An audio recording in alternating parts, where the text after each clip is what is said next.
This video is brought to you by Squarespace. When it comes to websites, online stores, etc., there's no place to build a beautiful online presence like Squarespace. Hey everyone, welcome back to Knife Out, the series where I review a film and pair it with a meal. Today marks the first annual Knife Out Oscar special where I will be making a meal to pair with every Best Picture nominee, ranking them in order from worst to best. This is going to be a long one, so let's just get right into it. And also all the recipes will be linked in the description. For Belfast, I decided to make homemade French fries, or chips. Seemed fitting because Belfast is a very Irish movie, and potatoes, Ireland, you get it. The recipe itself is extremely simple. Take 4 medium-sized potatoes and peel and wash them thoroughly. Without a potato peeler, I was left with a knife and ended up taking off way more potato than I would have liked to, which is appropriate for a movie that really doesn't give you enough to work with. Next, you're just going to want to cut those potatoes lengthwise, or in my case, however you feel like. Cutting potatoes for fries can be super specific, and after a while, I kind of just cut them however I wanted, making for a pretty inconsistent batch, but one that I could work with. Then put these guys into a bowl of cold water and let them sit for about half an hour to release the starch. Meanwhile, heat up your oil to about 350 degrees, and when they're done, lay them on a towel to dry, and in small batches, place them in your oil. Now, if you crowd the pot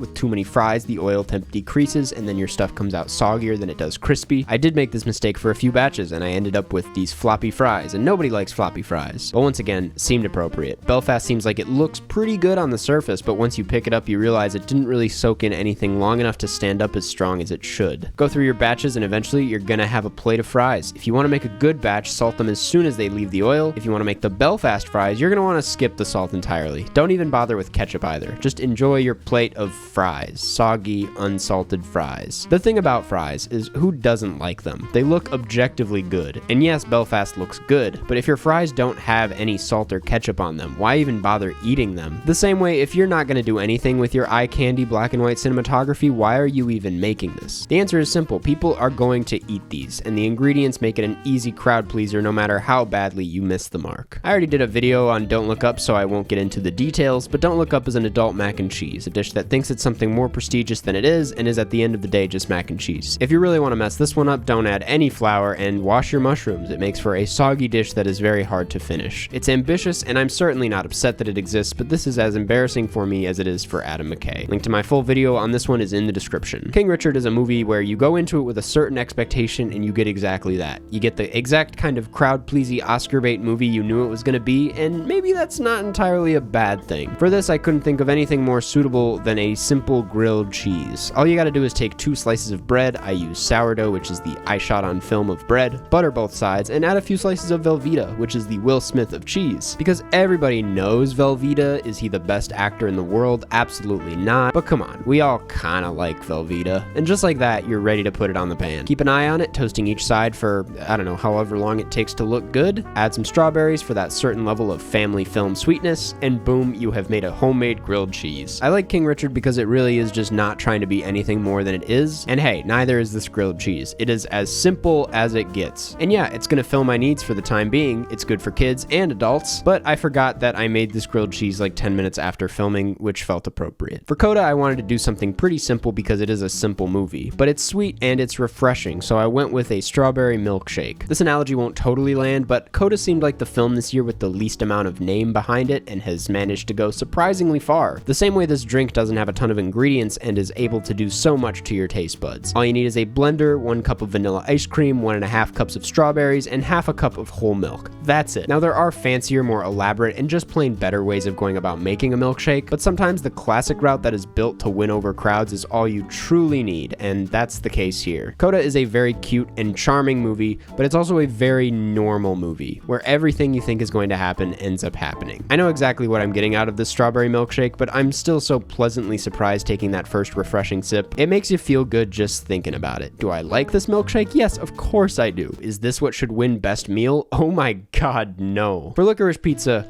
we're making licorice pizza. No, I don't usually make meals of the movies, but PTA basically wrote this pairing for me because this is literally the perfect representation of this movie. PTA's films are like pizzas. Some of them are prestigious, all-timers. Others are polarizing and pretty laid back. Some are highbrow. Others are just plain fun. Some of them are extremely filling. Licorice Pizza is like a standard PTA movie that pulls a lot of his usual tricks, which is a good thing because he is very good at making movies, so I'm not complaining. But this, more than any of his other films, left a terrible taste taste in my mouth. At the core of it, or should I say most of it, is a good-ass pizza. You gotta start by making the dough yourself. Licorice Pizza clearly comes from a place of authenticity, so we can't just buy the dough at the store. This is our dough. Mix your ingredients in a stand mixer for about 2 minutes until it's formed enough to put onto a lightly floured surface, and then knead that baby for about 3 to 4 minutes. It will appear like it's falling apart just like our characters in pretty much every scene, but you gotta trust the process here. Once it's properly kneaded, oil up a bowl and properly cover it. Cover that bowl with plastic wrap and let it sit for about 60 to 90 minutes. Licorice Pizza looks at its era in a very dreamy lens. This is a product of the past, and to feel that effect, you need to take the time and distance yourself from it.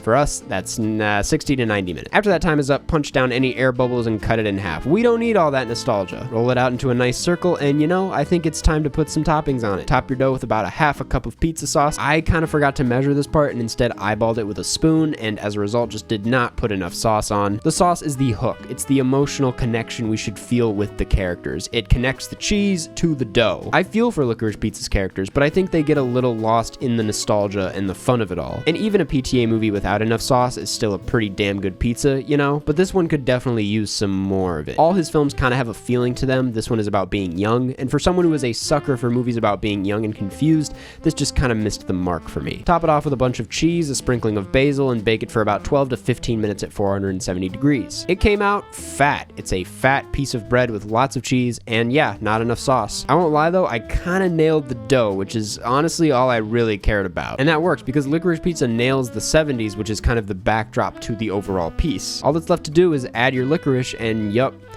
it's awful. Just, oh my god. The ending of this movie really does not work for me the same way the final topping of this dish is just completely unnecessary. You go through all of this trusting of the process just to get slapped in the face in the end and go, what? I know I'm alone on this take. I'm sure there's some interesting arguments for why it does work, but as I put it simply, it leaves a bad taste in your mouth, which sucks because most of it is pretty damn great. Nightmare Alley was tough. It's a hard movie to put a finger on, and I eventually just decided to go with chicken and apple empanadas because this movie is kind of divided into two parts. One is very raw and gritty. The other is kind of sweet and lavish, and when you put them together, you get something really interesting. I love chicken, apples, and empanadas, so I was really looking forward to this one. Start by pulsing your dried dough ingredients in a large bowl until coarse, then slowly add 2/3 of a cup of ice water until you have a ball of dough. Remove it, make a disc, cover it, and refrigerate that for about an hour or so. Meanwhile, it's time to make the filling. Toss 3/4 of a cup of diced apples in a bowl with citrus fruit and forget about it, and in a medium saucepan, melt some butter and then add your onions and garlic, cooking them until translucent and fragrant. Then add your chili powder, salt, pepper, and then the apples. Stir in your cooked diced chicken that you had to do last minute and cook that for about 2 minutes. And if this video doesn't make it clear, let me just say this was an absolutely chaotic event for me. So much going on, lots of things to keep track of at the same time, and we sort of stick the landing. Once your dough is ready, roll it out, take whatever you can to cut circles and cut some circles out of it. Put a spoon of toppings on here, take your egg wash and brush the sides, wrap her up, do the fork thing, and there we go, an empanada. All that's left to do is put these dudes in the oven and calm down. And they came out pretty good. I wish the outsides were a bit browner. I probably could have held them in there for a bit longer, but my biggest issue is the ratio of filling to bread. I went a little too crazy with the thickness of our dough. It really could have been rolled out some more, and that's kind of a great representation of Nightmare Alley. It has a lot of good stuff in it. On paper, it seems fantastic. It does turn out pretty good because how could you go wrong with empanadas? But I just wish I could taste the insides more than I can the surface of it. Nightmare Alley is a lot of stunning production design and cinematography, but its insides just aren't nearly as gripping as they should be. For West Side Story, we're making a pretty standard Puerto Rico rice and bean dish because, Puerto Rico, West Side Story, yeah. Start by heating some oil and then sauteing your sofrito. Then add your diced ham, stir in your tomato sauce, beans, chicken stock, and sazon seasoning. Add your diced potatoes as well as the other seasoning and spices. Bring to a boil and then reduce the heat and let that simmer for like 25 to 30 minutes. Steven Spielberg, like rice and beans, has been doing this for a while. This is a classic dish that truly cannot go wrong except for one thing that we'll get into. And this is a good rice and bean dish. And to get there, a lot of these spices and seasonings and ingredients need to dance together and mix for enough time to feel the true scale of what we're accomplishing here. Once that time is up, throw some salt in there, serve it over rice, and throw in a single bay leaf to look out for. It doesn't ruin the dish, no, but it's definitely unnecessary, and it's something you can't not pay attention to while eating it,